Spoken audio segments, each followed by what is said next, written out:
they got some young superstars. You see R.J. Barrett, Mitch Robinson. They got something to work with.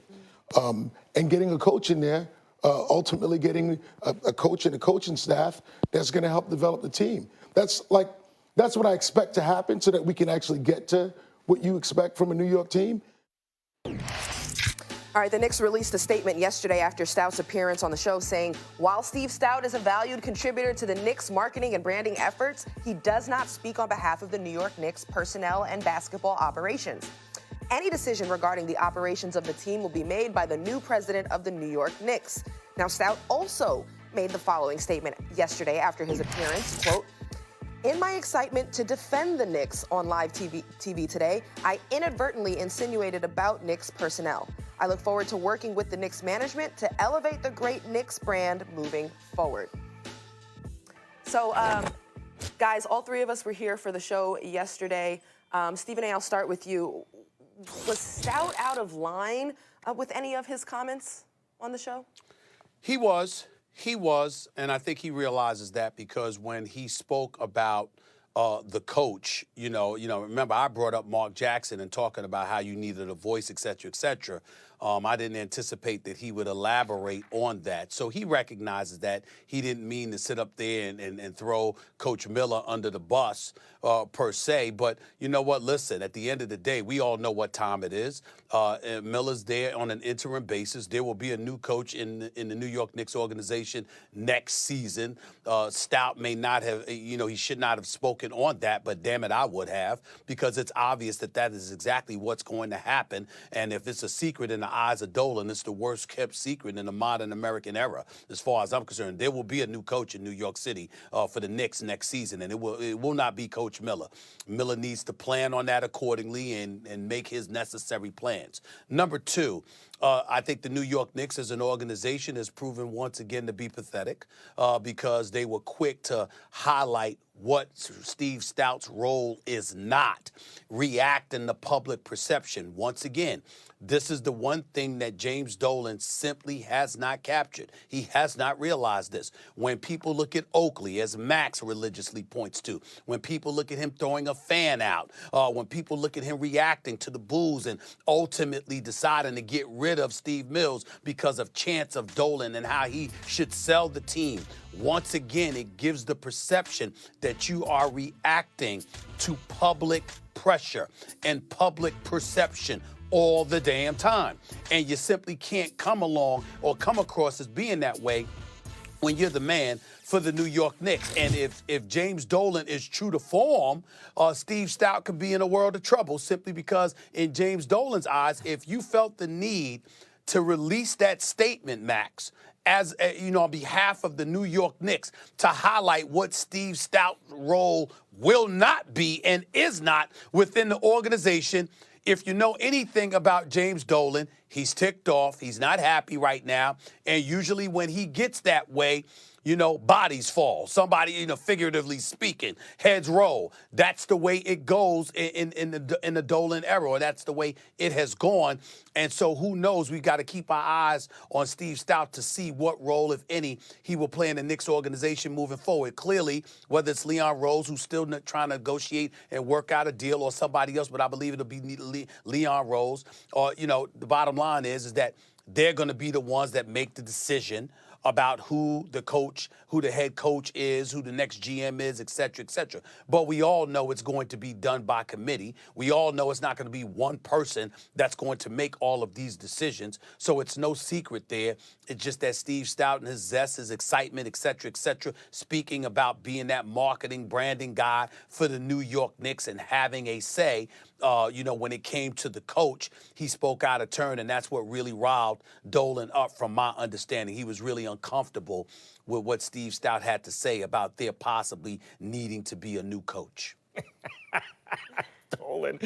First of all, was Steve Stoute out of pocket? Look, his main mistake was he came on this show thinking he was going to spin us. First Take is not that show, trust me. Like, he came out talking about the Knicks are the #1 brand in basketball. No. So I had to check that because It's not even close. The Knicks are the most valuable worth $4.6 franchise. billion now. They're the most valuable franchise in basketball, mainly because most teams are real estate deals, and New York has the most expensive real estate and in terms of TV money, it's by far the biggest local market.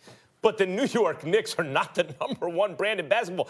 That's the Los Angeles Lakers, and there are many other teams before the Knicks. So he spun that. Even when he tried to say Mitch Robinson and R.J. Barrett were superstars, there wasn't even enough time to check all the spin. Of course, they're not superstars. I like Robinson. He's a nice player. I didn't even hear that line, Max. I missed that one. Yeah. I didn't even remember hearing that. R.J. Barrett is a potentially really good player, but I don't see any even potential superstars on this team.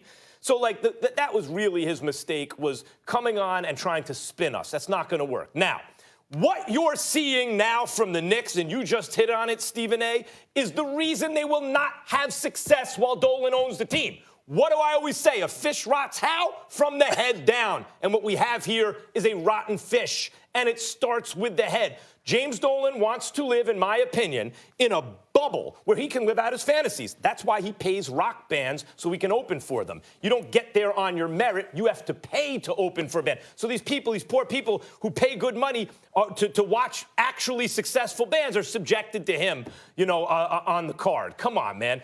That's one. You see that in other ways, too. He gets some bad media. Heads must roll at the Garden. He starts to because his cage is rattled. Charles Oakley doesn't like the fact that he owns the team, so he escorts him from the Garden. A fan has a sign, sell the team. Dolan, since he had him removed, saying, well, he disturbed our fan policy. He violated fan policy. He was disturbing people. Nah, Jim, he wasn't disturbing anyone. He was fine. He didn't violate any policy. He just said he wants you to sell the team because you're a terrible owner. It's the same reason why it was suspected and widely reported that he had a burner account. One of the tweets on that account was saying how Jim Dolan is the person everyone wishes he could be.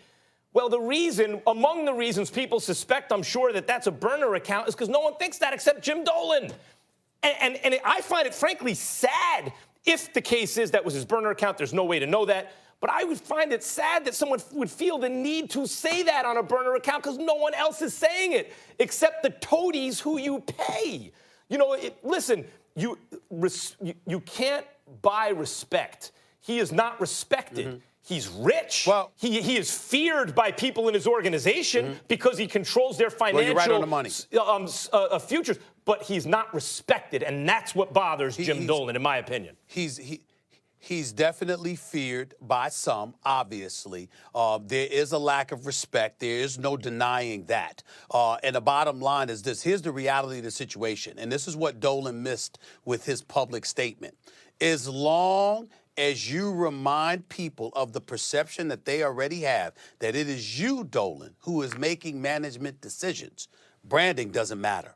It doesn't matter at all because everybody's going to be looking at you. The whole purpose of Steve Stoute's existence was to give the impression, at least, that somebody other than you would take over the imagery of the New York Knicks, and then ultimately basketball people will come in the mix, and we would handle things that way. That was the perception. Steve, you got to remember, and in fairness, and in the interest of full disclosure, listen, Steve Stoute wanted to come on. Steve Stoute asked to come on First Take. That's why he was on there, because obviously he's a music mogul. He's a brand and marketing dude. He wasn't, he wasn't synonymous with basketball. He might have done some things, but we didn't know about it. But he wanted to come on First Take. That's what he wanted to do. In the end, what it comes down to is this.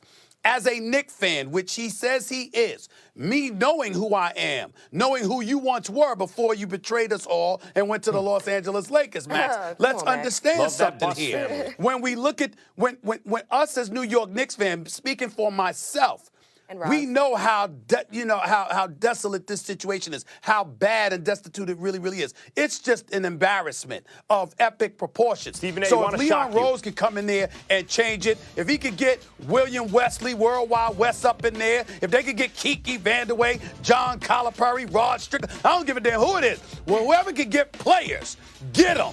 But in the end, still in all, what it's going to come down to is this. As long as Dolan still has this insatiable appetite to react to public perception as quickly and as petulantly